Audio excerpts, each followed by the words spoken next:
One of the causes of migration is war. Countries that experience war have a high level of physical, financial, and food devastation with people who are displaced. The United States did not fight World War I or World War II on American soil. So the effects of these wars with displaced people was much smaller than European countries. Yet the United States did take in a large amount of immigrants, but Europe had the largest movement of people. Even though the United States was involved in the creation of the United Nations, formerly known as the League of Nations, the US Senate did not confirm our participation until the end of World War II. Both the League of Nations and the United Nations have been very selective in how it handles nations. This has caused a major imbalance. In fact, this has drawn a great deal of criticism.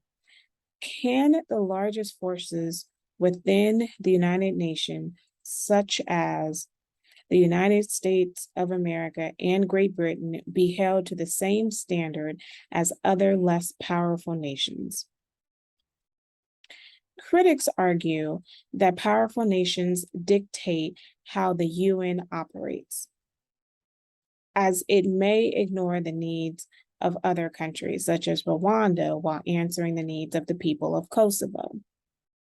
Yet the UN has helped in the apartheid in South Africa, as the UN applied pressure to South Africa to release Nelson Mandela and other political prisoners after decades being held in prison.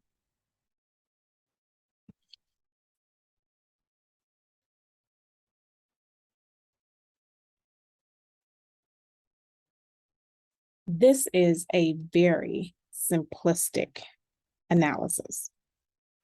Parts of the UN included the Security Council and the International Court of Justice, but these subparts of the organization do not treat each country fairly and equally. If you are amongst one of the powerful nations, then these organizations do not impose the same type of evaluation and punishment for crimes that may have been committed. Human rights is another area that becomes very complicated.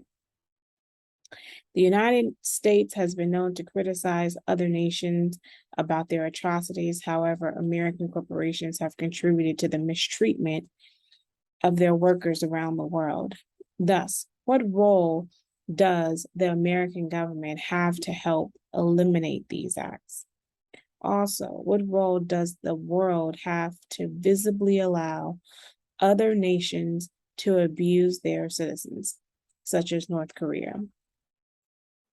America has fought wars over spreading democracy around the world, yet democratization of the world has not been as effective through fighting.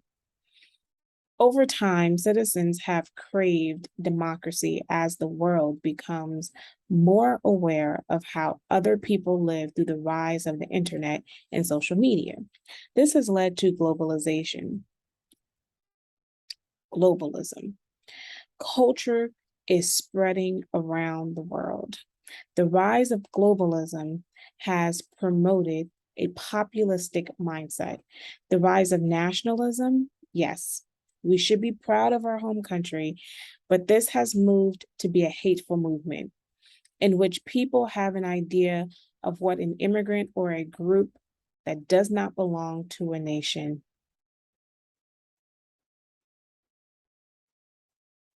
looks like.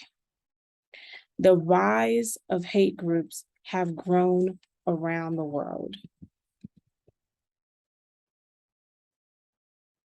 This has caused open hostility to immigrants and the othering of people, as people want a homogeneous nation as countries are becoming more and more diverse.